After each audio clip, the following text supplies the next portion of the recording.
Hello and welcome back once again to After the Credits.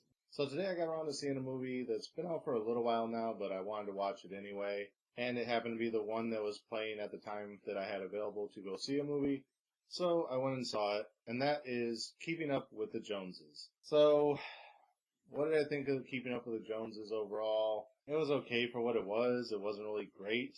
It wasn't really bad. It wasn't really, well, it had its funny moments, but it wasn't really funny. Yeah, just overall, kind of a mediocre movie. We start out with this guy and his wife, and they live kind of a normal suburban lifestyle. They get along with all their neighbors, they have decent jobs, and, they're just kind of overall normal people, I guess. Kind of non-eventful lives. And then the new neighbors move in. And as they get to know the new neighbors, they find that they're really kind of exotic. Like they travel all over the world, know all these different talents and things like that. And not really out of jealousy or anything, but they just kind of start like trying to emulate them because it seems interesting to them, the lifestyle that they live. And they're like, oh, if he can do it, why can't I type of thing. And then as the movie progresses and they get closer to the new neighbors and start trying to emulate some of the stuff that they do, they come to realize that the new neighbors are actually spies. And then they're not sure if they're good spies or bad spies. So at first they're thinking they're bad spies and they're trying to find out, what are these guys up to? What are they planning? And, that's kind of how the second act plays out is are they, what are they up to? And then by the third act, a little bit of spoiler here, we find out that they are not the bad spies. They're actually the good spies. So then the couple teams up with them to try to help them complete their mission, I guess, because they have the information that could help them achieve that.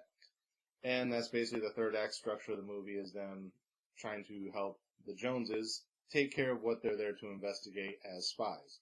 I don't want to give away too much of what happens in the movie, but like I said, it has its funny moments. Again, Zach Galifianakis, his comedy's kind of hit or miss with me.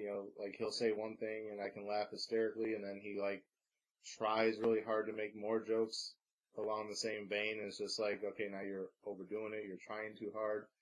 And yes, I don't know, his films are really weird. Like his whole style of comedy is really weird in my opinion.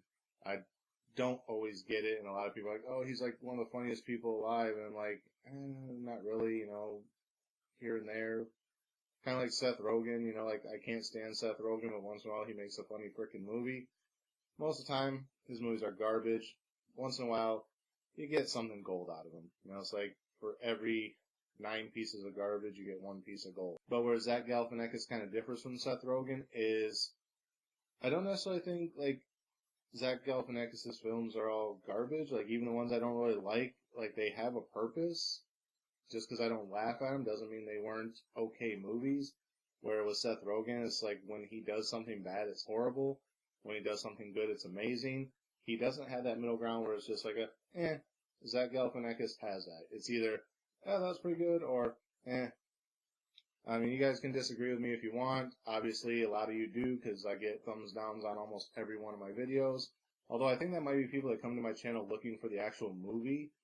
And even though the title card says, this is a film review at the bottom, and it's only a 6-minute video, for some reason they click on it thinking it's going to be the full movie, and when it's not, they're like, oh, screw this guy and give me a thumbs down. If that's not the case, then by all means, if you're going to give me a thumbs down, I don't care, just, leave me a comment and tell me why you're giving me a thumbs down, help me improve, help me get those thumbs ups versus the thumbs downs, let me know what didn't you like, what didn't you agree with that made you give me the thumbs down. That should kind of be a requirement, I think. If you're going to thumbs down something, you should have to give an explanation as to why. Thumbs up, not necessarily because people are just liking something, but if you dislike something, help the creator out. Give them some feedback on why you don't like it. Just don't be like, oh, it's shit, and then walk away. Like I said, I may not like all of Zach Galifianakis' films, but it's because I don't fully like his style of comedy. Some stuff he does, like I said, is good. Other stuff just kind of falls flat with me, but that's my personal opinion on comedy. So, yeah, like I said, I don't want to give too much of the movie away because it has its moments, but overall, what would I give it as far as a star rating? I don't know, I guess, like I said, maybe a 3. It's just kind of a meh, middle of the road, mediocre kind of film. Some of you guys might like it. others might not. It's not bad, it's just not that good, I guess. I don't know. Nothing else to say about it other than that. That's my review. Again, as always, thank you guys for watching. Remember to like, comment, subscribe, share the video. Links are down there in the description. And until next time, we'll see you after the credits.